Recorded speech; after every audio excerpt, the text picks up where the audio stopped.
कई दिनों तक चली सियासी बयानबाजी के बाद सुलहदेव भारतीय समाज पार्टी प्रमुख ओम प्रकाश राजभर ने आखिरकार बीजेपी के साथ जाने का ऐलान कर दिया। राजभर रविवार 16 जुलाई को राष्ट्रीय जनतांत्रिक गठबंधन यानी एनडीए का हिस्सा बन गए। केंद्रीय गृह मंत्री अमित शाह ने खुद ट्वीट कर राजभर के एनडीए में शामिल होने की घोषणा की। राजभर ने विधिवत प्रेस कॉन्फ्रेंस कर एनडीए में जाने और विपक्षी गठबंधन में न जाने की वजहों का भी खुलासा किया। इस दौरान वो अखिलेश पर हमलावर भी रहे। राजभर का दावा है कि एनडीए में शामिल होने का न्योता बीजेपी की तरफ से आया। सवाल यह है कि क्या राजभर ने एनडीए में जाकर अखिलेश के सियासी समीकरणों को नुकसान पहुंचाया?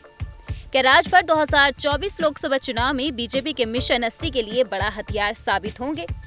राजनीतिक जानकारों का मानना है कि बीजेपी खेमे में जाने से सपा को पूर्वांचल के सीटों पर नुकसान हो सकता है।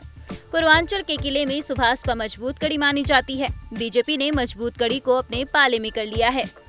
आपको बता दें कि पूर्वांचल की सियासत जाति के इर्द गिर्द घूमती है। राजभर जाति का प्रभाव यूपी के वाराणसी, भदोही, बलिया, जौनपुर, घोसी, लालगंज, गाजीपुर, अंबेडकर नगर, आजमगढ़, इलाहाबाद, चंदौली, फैजाबाद, बस्ती, गोरखपुर, मछली शहर, लालगंज में है।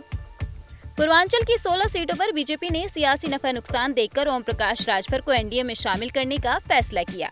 ओम प्रकाश के छिटकने से समाजवादी पार्टी का पूर्वांचल में खेल बिगड़ सकता है। 2022 के विधानसभा चुनाव में समाजवादी पार्टी से गठबंधन कर सुभाषपा ने चुनाव लड़ा। 18 सीटों पर प्रत्याशी उतारने के बावजूद सुभाषपा ने 6 सीटों पर जीत दर्ज की। हालांकि पूर्वांचल की 100 से अधिक विधानसभा सीटों पर सुभाषपा का असर बरकरार रहा। राजभर के प्रभाव वाले क्षेत्र आजमगढ़ और गाजीपुर से बीजेपी खाता खोलने में नाकाम रही।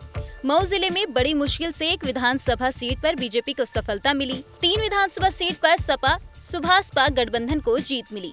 जौनपुर में सपा सुभाषपा गठबंधन ने 5 और बलिया जिले में 3 विधानसभा सीटों पर जीत का स्वाद चखा। पूर्वांचल की जौनपुर, घोसी, लालगंज, गाजीपुर, अंबेडकर नगर, सलीमपुर, आजमगढ़, बलिया की सीटों को बीजेपी हमेशा मुश्किल मानती है। राजभर समाज के मतदाता घोसी, गाजीपुर, लालगंज और सलेमपुर में सियासी गणित बिगाड़ सकते हैं। पूर्वांचल में 21 जिले और 26 लोकसभा सीटें आती हैं। पिछले लोकसभा चुनाव में पूर्वांचल की गाजीपुर, घोसी और जौनपुर सीट पर बीजेपी को हार मिली थी। तीनों सीटों पर सपा बसपा गठबंधन ने जीत का परचम लहराया था। विपक्ष के खाते में कई सीटों पर अब बीजेपी की नजर है। सुभाषपा के साथ आने से बीजेपी की जीत की राह आसान मानी जा रही है।